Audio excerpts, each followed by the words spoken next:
Palo, Faza wena unhlathe. Palo, Faza wena unhlathe. Monday to Sunday, Friday to Saturday. In 3 kilometers, take the exit on the left. Hola bafethu, it is your big homie Palo. I'm going up business in Espana bafethu. Yesterday I made my way to the Randista show because I saw a post on Twitter. I was like, hey, only they still have the Randista show. Let me go check out what's going on. Out of curiosity, because I haven't been to the Randista show since 2000 and I don't know, but it was 200 something. There was no 201 something. It was 200 something. So I'm guessing around 2008 or whenever, I don't know. But it's been a minute. So I went there yesterday and only to find that the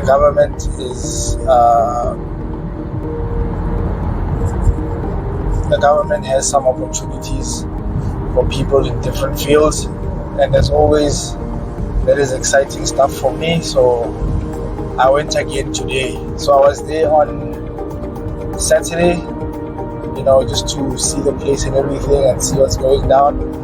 And then today I went to go and interview people.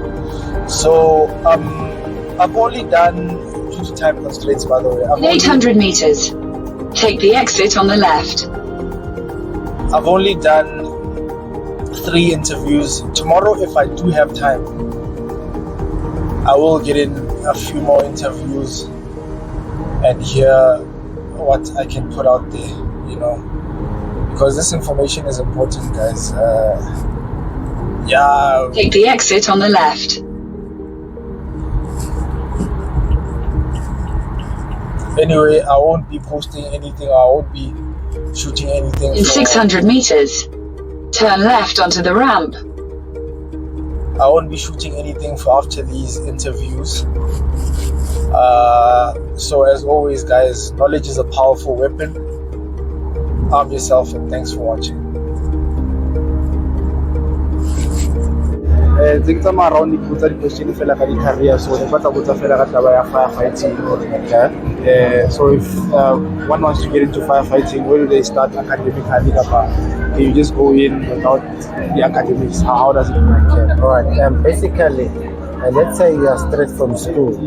All right. What is more recommended on your academic qualification? It's your past matric. All right, and then it will be more advantage if you have your maths on it and any physics subjects on it. All right, because obviously firefighting is to do with maths and physics as well. All right, so we do have a training school where we train people on firefighting. Duration of the course is about 4 months course. All right, then you qualify as a firefighter. But now what then happens, now remember that especially within the city of Johannesburg, we are multi-skilled. We've got firefighters and emergency technician. So meaning now you need also to have a medical technician course, which we used to have, that was running for about 6 weeks or so. But now because of the short course has been cut off or phased off, now people need to be going to the University of Johannesburg, the UJ, and do what you call your ECT course. It takes about a year or 2 years or so. Then you can be able to work on the road as an emergency medical technician. So basically that's what we require.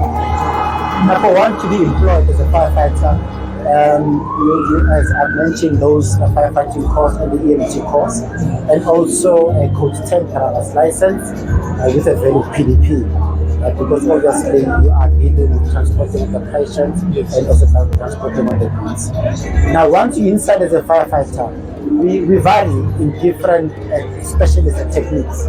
Like if you see on my left, we've got this equipment here, which is more of chemicals, with chemicals. If you see behind you, we've got a rescue, high rescue. If you see here, we also got water rescue. If you see behind me there are vehicle rescue equipment. So in other words, we can specialize. Right. We can specialize in a whole lot of things that we do. as being a firefighting. So in other words, the career itself is quite bit broadish. All right, so you can go here and there, depending what your specialist is. Okay. All right. And then in terms of qualities, what qualities does one need to have in order to be comfortable in the firefighting space? Well, I could not say what type of qualities you must have, but you need to have passion for work. Oh, All right, you need to have passion to save life.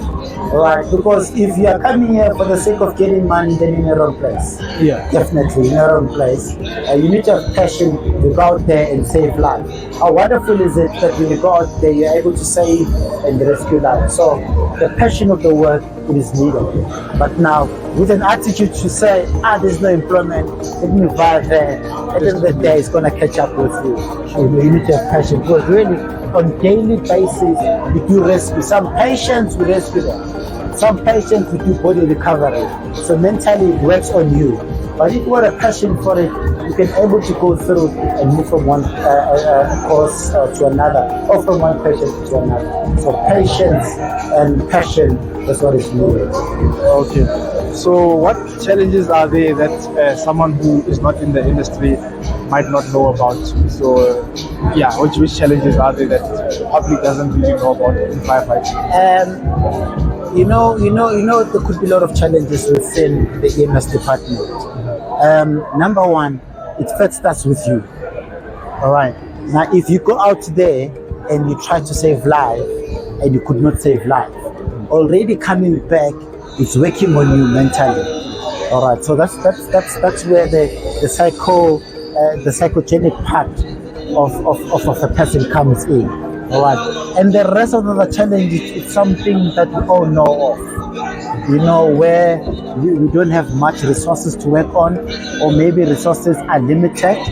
And again, population is growing bigger and bigger.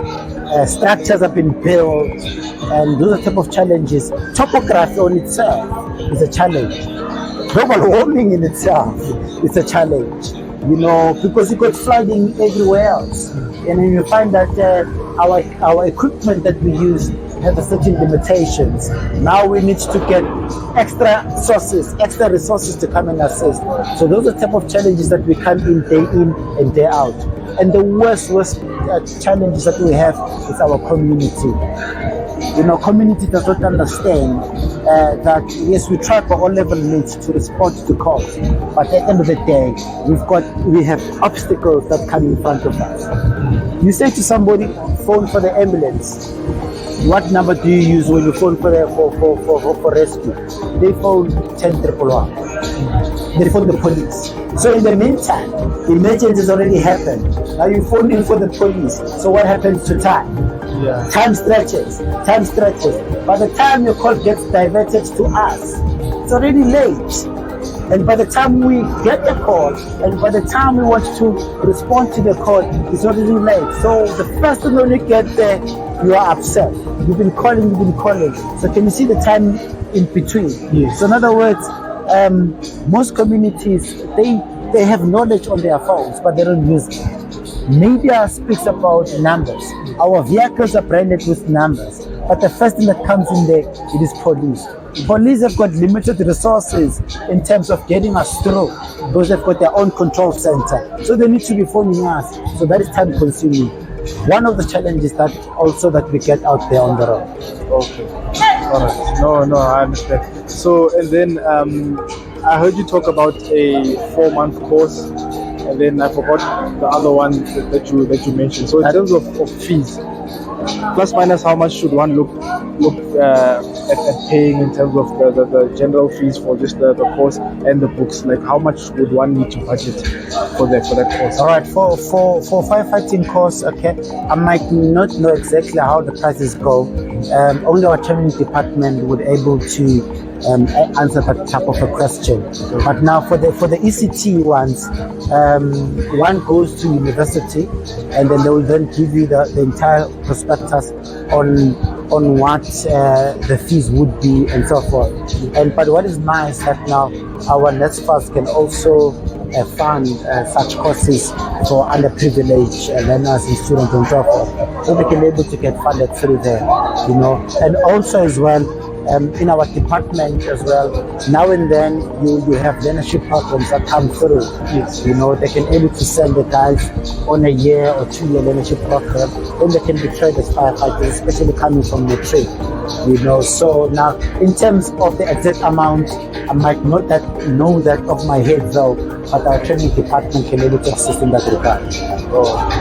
And then, so one is just fresh out of a course, and they just got a job. It's a new job. They are fresh. I know there's different types of jobs with firefighting, but how much would they look at earning if they just kick off like their very first time? If someone, we know that, okay, this person is a driver, how much would their first salary be like as they are? Because this is what a lot of people don't know. Because personally, when I started off in IT, I didn't know that we would start with the learnership where we get paid 1.5, and then from that 1.5 they said, okay, now we're paying you 5,000, you see. But we didn't know that, okay, maybe as you go and as you work, it goes up, you see. So if someone is fresh and brand new within the industry, how much should they expect? Well, municipalities differ in terms on how they compensate their firefighters, because now you have local municipalities which are metro cities, like we are City of Johannesburg, we are metro, and you've got Cape Town, which is metro, you've got Kureng is metro, but now if you go to East London, it's not a metro. All right. Oh. So the budget or the payout or the salaries might differ. So it's not something that is standard, depending on which municipality that you go off. All right. But generally, I might not give a specific figure, but I can say that you can make a living out of it. Okay. Yeah, you can definitely make a living out of it. That's for sure. Okay. No, then that's good to know. Yes. Thanks so much for your time. It's always a pleasure. Yeah, no, I'm passionate about teaching people things and people getting information. But even earlier on, I heard you mention about people having the means to get the information. So I'm trying to do what I can to get the information out there. That's just my part. Yes. Because we also were given the opportunity to start working, start doing things. We were told, okay, go there. This is how you get that. So yeah, I'd also like to do that for other people. So thanks a lot for it. No, it's always a pleasure. Thank you, sir. Thank you. Just walking around and asking people about different careers, and yeah. So firstly, I'd like to ask about because it's obviously the most common one. If someone wants to become a metro police officer, what do they need academically? The requirements to become a Metro Police Officer, firstly, must be between the ages of 18 and 35. And secondly, you must be a South African citizen with no criminal records, and you must be physically and mentally fit. Can I just quickly ask just about the criminal record part? So, what if your criminal record is like 15 years old? If you've previously had one, then after 10 years, we know that you can apply for a presidential pardon. And once you've received that, then you're eligible to join. But unfortunately, if you don't have a presidential pardon and you do have a criminal record, the system won't allow you to go there. Oh, okay. And then what courses would one, like a specific course? Are there any specific courses that you would personally recommend and generally recommended courses for one to become a police officer? To become a police officer, okay, firstly on our side, we do train recruits to be fully-fledged Metro Police officers, and from that training don't necessarily require you to have specific training. What you need to have is a matric and a driving license, and then once you do apply and you are recruited, then you go through the training process. But it is an advantage if you have knowledge of criminal law, if you have knowledge of the National Road Traffic Act, any other acts or laws that govern the city of Johannesburg, and especially when it comes to bylaws. So if you have those knowledge, then you definitely have an advantage over most people. Okay. So I'm Balo, I'm fresh from a trick, and I would like to become a Metro Police officer. What are the steps like? Just the steps that one needs to take to start, to kick off. Okay, if you're fresh from matric, and then obviously you've got your matric certificate, and hopefully you've got your driving license, then once the city of Johannesburg has advertised the vacancies, then you can apply. Ways for a person to apply, and when it's advertised through national newspapers like the Star, Sowetan Citizen, or City Press, or through the city's website, which is www.joburg.org.za. Then once you apply, you send through your documents. Firstly, you'll be called in for a physical assessment, and you have to run 2.5 Ks in a matter of 15 minutes and do 50 push-ups as well. And once you pass that physical assessment, you go for an interview. And once that interview is done, you do a psychometric test. Once you pass the psychometric test and you are fully eligible, then you will be recruited to join the training at JP. Okay. Can I go back to the physical assessment? So I heard you say 50 push-ups. Yeah. In a row or just 50? In a row. Within a... Oh. In a row, but you be given ample time to cover those 50 push-ups. Okay. What's most important is that 2.5 Ks within 15 minutes. 15 minutes, But does everyone pass it or? It doesn't seem like it's an easy task when I just think about It's it. not an easy task, but it's not difficult as well. Yeah. I think if you have that mindset and you want to join the Metro Police, I think nothing can stop you. If it's 15 Ks, if it's 10 Ks or 5 Ks, I think nothing will stop you. It's just having that determination of wanting to join the department. Okay. And then what challenges are there within the industry that someone who's not in might know about, like just things that the general public doesn't know about, challenges basically? I think one of the biggest challenges, and when it comes to Metro Police, is that the public don't necessarily know our functions and duties. Some would just say that we are traffic cops, and our function goes beyond being traffic cops. JMPD has 3 core functions, which is crime prevention, traffic management, where the traffic cop business comes in, and by law enforcement. So I think changing the perception of members of the public to not only just see us as traffic cops, but we are able to assist members of the public in other issues as well, which is crime prevention and by law enforcement as well. All right. And then in terms of things that so this is a question with regards to passion, right? So what in the job do most people enjoy, or do people just regularly enjoy about being in this field? I think the biggest satisfaction of being a Metro Police officer is being able to help people who are in trouble, who definitely need your assistance. I think going home after doing those type of deeds will make you feel grateful for your job. I know that officers have assisted in duties which go beyond their duties, like assisting pregnant ladies giving birth in the streets of the Johannesburg CBD. I think that actually fulfills the call for duty, and it makes them wake up tomorrow going out and making sure that they do serve the residents with utmost pride and dedication. Okay. So I'm gonna just go a bit off track just for a second, because something just came to mind. I know someone who tried to get a hawker's license to actually sell in the streets, right? But they didn't know where to start. Okay. And when we checked Google, it gave us a link to a page that the link basically wasn't working. So if one wants to get a license to become a hawker on the streets, what's the process they follow? When one wants to become an informal trader and to get a permit, the bylaws which govern informal trading are regulated by the Department of Economic Development within the city of Johannesburg. So for one to get one, you need to apply through them, and there's certain processes, applications, the location where you want to sell, and also the actual stands, also the ownership of those stands are run through the city, so how to lease the stand as well.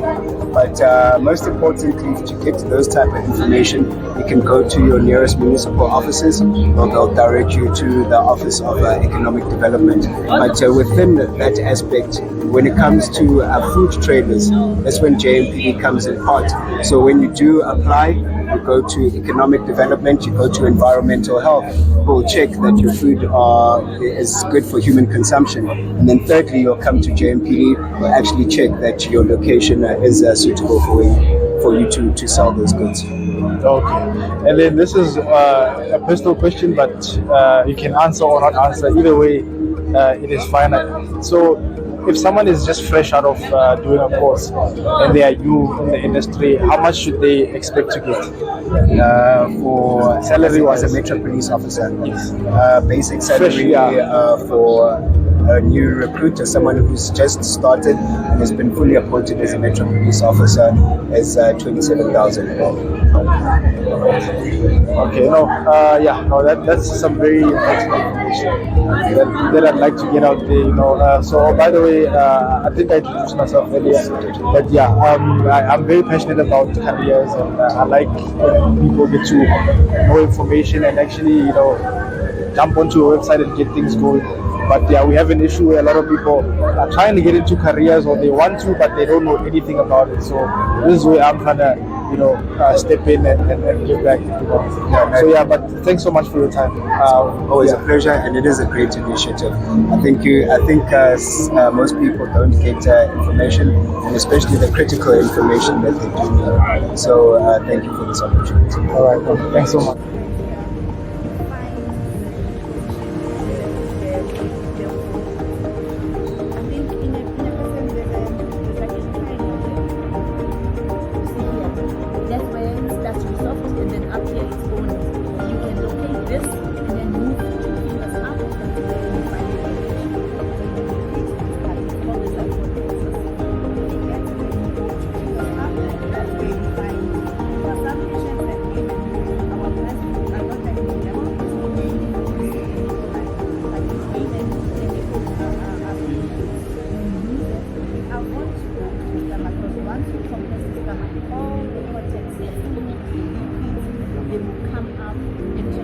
So I did an interview with OC Nkululeko Molemo, who is from Lebone College of Emergency Care, and so it is a college that provides training in emergency medical care.